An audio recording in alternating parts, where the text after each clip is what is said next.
the topic, breaking the grip of fear.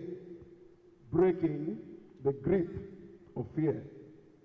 We'll be looking at the gospel we just read, picking some of the truths from there as we move on this morning.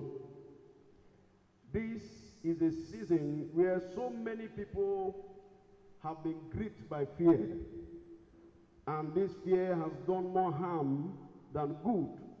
Christians and non-Christians alike, rich and poor, literate and illiterate, irrespective of the divide you find yourself in life, this fear has been so real, you can even feel it in the air. But I pray that this morning, God will speak to our hearts in the name of Jesus Christ. The gospel we read exposes both the reality of what the grip of fear can do and what also the grip of faith can also do. You see in the gospel, Peter switching from fear to faith and sliding from faith to fear. And from that same scripture, you will discover that for each step he took into any of these divisions, there was results. When he went into fear, he had negative results. When he switched to faith, he had a positive result. So you discover that both faith and fear can produce results for man. If you operate by fear, you have negative results. If you move by faith, you have a positive result. I pray for you this morning that God will break every yoke and grip of fear in your life in the name of Jesus Christ. And faith will be bettered in your life in the name of Jesus Christ. Like I said, in this life, you can approach life either from the angle of fear or from the angle of faith. And I pray for you, as you hear the word of God this morning, you will approach life from the angle of faith in the name of Jesus Christ. I want to quickly say here as we continue that you are responsible for your faith. You are also responsible for your fear. You are responsible for your faith. You are responsible for your fear. God will not have faith for you. Praise the name of the Lord. God will not have faith for you. In the same vein, God will not be afraid for you. It is your choice to choose where to belong. But unfortunately today, many people have chosen the path of fear. Because of many things they are seeing, what they are hearing. But I pray that after this sermon, your life will turn around in the name of Jesus Christ. Let your amen be loud and clear. We want to just illustrate some things that fear did to Peter while he was with the other disciples. And even in the river, in the sea, you discover that they saw Jesus walking on the sea, on a troubled sea. The sea was actually troubled. And Jesus was walking on the sea. And they thought he was a ghost. He was a spirit. You know, fear will give you the wrong interpretations about life.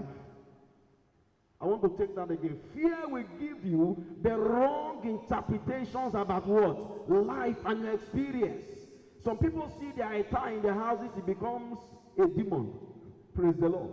Where you used to pass every day, you used to see the tree automatically becomes one demonic being. You become afraid. Why?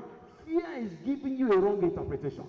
They saw Jesus, they said, this man is a ghost, he's a spirit. Whereas it is Jesus, their master. They were all afraid. All of them were afraid. But thank God, Peter broke out of that first level of fear. Hallelujah. When Jesus spoke and he said, it is I, do not be afraid. Then Peter said, okay, if you are the one, really they are the one, ask me to come. And Jesus said, okay. You know the Bible says, be it unto you according to your what? Your faith. It was only Peter that said, if you are the one, ask me to come. And Jesus said, yes, if that is a dimension of your faith, I give it to you. He said what? Come. Now, who requested for the word come? Jesus or Peter? Peter. Be it unto you according to your faith. The others had no courage to tell Jesus, Oga, if you are the one, ask us to come. No courage was there. Only Peter had the courage to say, if you are the one, ask me to come. Jesus did not add any word in addition to the word come. Peter requested for that word, and Jesus gave it back to him. Be it unto you according to your faith. You won't come, I give you come. And Peter dived on that word, and immediately the Bible says he began to walk on the water. And of course, you know the story very well. At the point, he began to observe the wind, and he began to sink. I pray for you in this season, you will not sink. In the mighty name of Jesus Christ. Unfortunately, in this season, fear has sunk the faith of many believers. It has sunk their faith, sunk their lives. Their joy has gone down under the pressures of life, under the pressures of COVID-19. Their whole being has gone down. They are sinking. Many people's health are failing. Why? Because of fear. When you are afraid, you go down. When you are afraid, you begin to sink. And that is the reality of life. Fear will force you to sink in life. Fear is a sinking factor. Fear has a great pull to pull a man down. You can see a man that will have been vibrant, but because of fear, the man will go down. But I pray you will not go down in the name of Jesus Christ. And maybe you are listening to me. Fear has made your life to cave in. Fear has made your faith to cave in. Some people no longer have courage to come to church again because of COVID-19. Their faith has caved in. I pray for you as you hear this word. May your faith rise. May your faith rise. May your faith rise. In the mighty name of Jesus Christ. Fear is a sinking factor. Fear enforces failure. Fear will make a man lose his stability of life. Here was Peter. He was walking on the water in a stable plane. All of a sudden, he saw the wind boisterous and the waves. It began to sink. His stability left him. He lost his stability in life. It enforced failure in himself. And the man began to sink. Listen, there are many people today whose lives are failing. Health conditions are failing. Because of what? Fear. Some people, what is making them sick is not in their words. Fear. Fear. Fear is making them sick. Some people fear has made their blood pressure to shoot up. Some people die in accident not because the accident is fatal, but because of the fear of the impact. When they see the vehicle heading in a particular direction, fear grips them. Immediately, their blood pressure rises and hits the roof. Bam! The man dies. Not because the vehicle wanted to have accident, not because the vehicle had accident, but why? Fear made them to fail. They had heart failure. Their health condition failed. Why? Because of fear. I pray for you in this season that you will not fail. In the mighty name of Jesus Christ. Fear is a very dangerous weapon. If you look at the scripture, you will discover that Peter was walking on the word. Jesus gave him the word. He said, come unto me, just come, because you requested for me to ask you to come. He said, come. And immediately he began to walk in that reality of the word of God. Fear robs a man of the reality of God's word. Many people today are not experiencing the reality of scripture in their lives. Why? Because of what? Fear. You cannot walk in fear and see scriptures walk in your life. I want to repeat that. You cannot walk in fear and expect scriptures to walk in your life. It's not possible. Because fear and the workings of the word of God, they don't go together. They are like light and what? Darkness. Immediately, Peter was afraid. That supernatural reality broke out of his life. It began to sink. The power that sustained him and the water could no longer sustain him. Why? Fear was in place. And immediately fear came. The supernatural experience departed from him. Many Christians today, they love God. They fear God. But listen, fear is robbing them of the reality of God's word. They cannot experience divine protection. Not because God has not promised divine protection, but because they are what? Afraid. They cannot experience the blessings of God, not because God has no more provisions, but because of what? They are afraid. Fear robs a man from experiencing the reality of God's word. And I pray for you in this season, as you hear the word of God today, may God empower you for you to rise in faith in the name of Jesus Christ. That you begin to connect with the reality of God's word and begin to walk in it. That is the truth. Now, let me drop this here before I continue. Do you know that it was the same water Peter walked upon? The same water he sank under. The same water. The same environment. The same Peter. There are conditions that have killed people that ought not to have killed them if they are switched towards to faith. The same condition. So you must get that into your spirit. Say that people are coming under the weight. Listen, listen. For a man of faith, your case is always different. You operate under a unique grace. As I hear this in my spirit, when you walk in faith, you provoke a unique grace over your life. When you walk in faith, you provoke a unique grace over your life. You begin to experience God in a different dimension. People will begin to ask you, is it not the same Bible we are reading? It is the same Bible. But your faith dimension is different. And because your faith dimension is different, you connect to a unique grace. What people cannot experience, you will begin to experience it in God. Why? Grace. Grace through faith. And I pray for you that your faith will increase. In the name of Jesus Christ. Fear will give way. In the mighty name of Jesus Christ. This was dropped in my heart as I was praying and meditating. What came to my heart was this. Fear has made failures. Listen very well. Fear has made failures out of many champions. Let this strike you. Fear has made failures out of many champions. Many people that are hiding like chickens in their houses, they are champions in God. But fear is making failures out of them.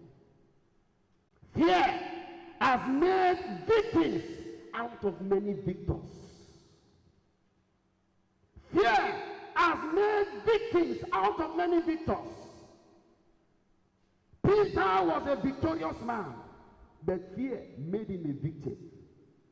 Peter operated as a champion, but fear brought out failure in his life. Listen to me, there are some people today, you feel that you cannot experience the power of God's word. Listen, it is only because you are afraid. When you believe God, trust in God, you'll be shocked that, is this the same me? It is you. Is this the same person? It is you. So if you can break free from fear, you will enter into your real nature in God. This one struck me as I was praying, and it inspired fire in me. I want us to take note of it. It says, fear reverses your ultimate capacity. I want to take that again. Fear does what? Reverses your ultimate capacity. Peter walked in the capacity of living above the water, and he walked on top of the water. But immediately fear came, that capacity was what? Reversed. Automatically, it is like switch. When you turn on the switch, immediately light comes. If you put it off, what happens? darkness. That is what fear does. Fear is like putting up the switch. It is like engaging the reverse gear of the vehicle of your faith. That's what fear does. It reverses your ultimate capacity. I read this scripture from New Living Translation. I want us to read it. 1 John 5 verse 4. It burned in my spirit. 1 John 5 verse 4. I want to read from the New Living Translation. It says, for every child of God, mark it, for every child of God, not for some, for every child of God defeats this evil world. For every child of God, not some children of God, for every child of God defeats this evil world. New Living Translation. What does that tell you? When you are born again, you are giving the DNA of a victor. When you are born again, God endues you with capacity to defeat this present world. When you are born again, you are encoded with the software of heaven to defeat this world. When you are born again, you are programmed by God to walk in victory. That is your programmed nature. Then listen, look at the next part. It says, and we achieve this. So there are two different things. By nature, this is who you are. He said that we achieve this nature of victory. He said we achieve this victory through our faith. Period. So a child of God can be programmed for victory, but fear can reverse that capacity. He becomes a victim. A child of God can be so blessed by God to conquer anything in life. But that person, once fear comes in, it reverses that capacity. It begins to operate like a chicken. And ego will begin to move like a chicken. Why? Because of what? Fear. Fear. I pray every grip of fear be broken from your life. In the mighty name of Jesus Christ. You cannot command victory from the platform of fear. It's not possible. You cannot command victory from the platform of fear. Go and ask the Israelites and ask David. He will tell you the truth. The old Israelites and Goliath and Saul were all acting on the platform of fear. Did they command victory? The answer is no. One small boy, the only man, stood, acted on the platform of faith and commanded victory. If you want to command victory in life, even if the capacity is in you, you can only achieve it by what? Faith. Don't ever forget this. Fear reverses your ultimate what? Capacity. The faith will maximize your ultimate what? Capacity. Choose where you belong. That's why this message is coming to you today. So many people, since after the lockdown have been eased, fear to even leave their house has not enabled them to move out. They are champions living like what? Chickens. Fear has reversed the ultimate capacity of victory. Listen to me. You need to understand who God has made you in Christ. So many Christians don't know who God has made them in Christ. We are so religious that we don't know who we really are in God. Look at that scripture. I want to encourage you. Go back and read it in several versions. It will amaze you. 1 John 5 verse 4. The King James says, whosoever is born of God overcomes this world. Is COVID-19 part of this world? Is it part of this world? Eh? You can now see that where our faith lies. Whosoever is born of God overcomes this world. Anything that is in this world, you can overcome it. Peter showed us the example. He overcome the stormy sea. David showed us the example. He overcome the mighty Goliath everybody was afraid of. Whosoever is born of God has the capacity to overcome. But fear has reversed that capacity in many people. And like I told you at the beginning, God will not have faith for you. That's the truth. God will not have faith for you. His own is to make the provision. Your own is to do what? Collect it. Imagine somebody gives you a check. 1,500,000, 30,000, any amount, he gives you the check. Will the person go to the bank and collect it for you? If you like, sleep on it under your pillow. If you like, use it to go and set matches. Use it to light fire and use it to cook. If you like, throw it away. The responsibility is yours to go and collect it. Do you know some people have checks that have expired in their hands? And I hear this in my spirit. Many people, their victories have expired in them. They cannot use it. God has given you, yet you are not using it. And you are blaming God. No, you are not blaming. God is just looking at you. It is in your hand. Work with it. May God give you understanding. I say, may God give you understanding. In the mighty name of Jesus Christ. I will say this quickly and I'll begin to round up. Fear focuses on the negatives of your experience. Fear focuses on the negatives of your experience rather than the reality of God's word. Fear is focus driven. Same thing. Faith is also what? Focus driven. Depending on what you are looking at. When Peter moved his eyes away from God, from Jesus, he began to sink. When he focused on the boisterous nature of the wind and the sea, he began to sink. As long as he focused on those things, he was sinking. So let me tell you this, don't forget it. You are afraid because of what you are focusing on. True.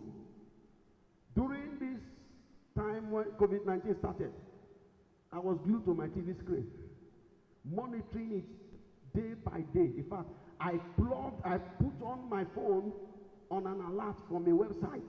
Every minute I get updates on my phone. But after one night when I prayed, I switched, I entered rest. Because I knew focusing on those things never builds my faith. I decided to begin to what? Focus on the word of God.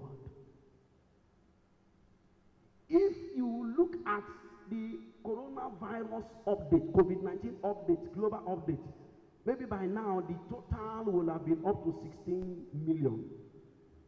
As of last Sunday when I checked it, it was around 15 million. 17 now? 17 million. Now if you check the recovery rate, I believe the recovery rate will have also moved from 9 to 10 million. True or false? The number of deaths is still under 1 million. Under 1 million. It's not up to 1 million. You have the number of recovery of coronavirus, COVID-19, more than half of the cases. But the normal media will not tell you that. Why? They want you to be afraid. They will tell you, so number have died. They will emphasize the die very well. And you say, hey, I'm finished. And you see the next update, so number have died. Hey, we are going. But listen, they are shifting your focus to the negativities of life. Why? They want to push fear into you. They want to force fear down your throat. And most of us are just swallowing it. And you lose courage in God, lose courage in the word of God, lose faith in God. Some people with all the nose masks, some wear nose masks, wear face shield, wear even body shield, bathe with sanitizer, yet they are more afraid than some people that have nothing on them. Why? They have fed themselves with so much fear of death that even with all those things on them, they are so much afraid. They cannot step out of their houses. Because the ones they come out, they think COVID-19 will just swallow them and finish them. But let me shock you. Because let us tell ourselves the truth. Sometimes and most times, these our usual media platforms don't inspire hope in people. They will tell you bad news sells. So they focus more on bad news. Good news and bad news, what should you focus on for a better life? Good news. But because they want to sell their news, they give you more of bad news, and you sit down there swallowing all the garbage, and you lost faith. You need and you cannot pray. Say, oh God, we are dying. Oh. We are dying. Very soon, maybe death will knock at my door.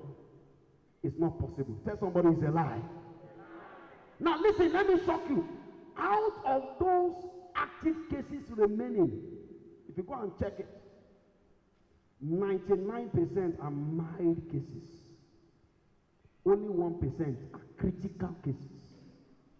That the world will make you focus on what? The critical cases that will provoke fear. And once you see it, you say, God, let this world just end. Listen to me. What you focus on will either kill your faith or increase your faith. What you focus on will either make you stay afloat on life or make you go under life. The whole Israel focused on the greatness of Goliath, and they could not lift a finger. Even Saul, that had fought many battles, could not lift a finger. Why? They were seeing the greatness of Goliath, how tall he is. Their focus had a problem. The small David was focusing on what? The greatness of God. And he commanded victory. Where is your focus in this season? I want to beg you, focus on the word of God. Don't allow fear to settle in your life. Whenever you sense fear, knock it out with the word of God. If you read verse 26 and verse 27, the Bible says the disciples were all afraid, verse 26 of Matthew's Gospel, chapter 14. And if you read verse 27, the first few words, some version will say, but immediately. Old King James said, but straight away, Jesus said to them, be not afraid. What does that tell you? God does not want you to dwell in fear. So when fear engulfed them, Jesus immediately rebuked it, said, be not afraid, it is I. Whenever fear comes knocking at your door, go and look for the Bible, digest it, and pray and knock it out. If you don't do that, the disaster will be worse than your expectation. But that will not be your portion in Jesus' name. I pray that in this season, God will keep you. God will deliver you. If you have a trust in God, if you are not born again, you need Jesus. Because according to 1 John 5 verse 4, he said, whosoever is born of God, the first access to overcoming fear is to be born of God, be born again. The second most important aspect is taking hold of God's word. Like we had, Jesus only gave Peter one word, come. And Peter held onto that word, come. When you hold onto God's word, it is potent enough to save you. It is potent enough to deliver you. Listen, God's word, write it down. Show it every day. God's word is superior to nature. Write it down in capital letters. God's word is superior to nature. Can we say that together? God's word is superior to nature. That was why Mary could conceive without meeting a man. That was why Abraham's wife could conceive at an alarming old age. That is why some people without womb are conceiving. Listen, God's word is superior to nature. That was why Peter could walk on water. If you get this revelation, nothing will box you in life. God's word is superior to nature. As you hold on to God's word, I see you breaking forth in victories on every side. What has held people down will never hold you down anymore. In the mighty name of Jesus Christ. Thank you, Father. In Jesus' mighty name we pray. Goodness,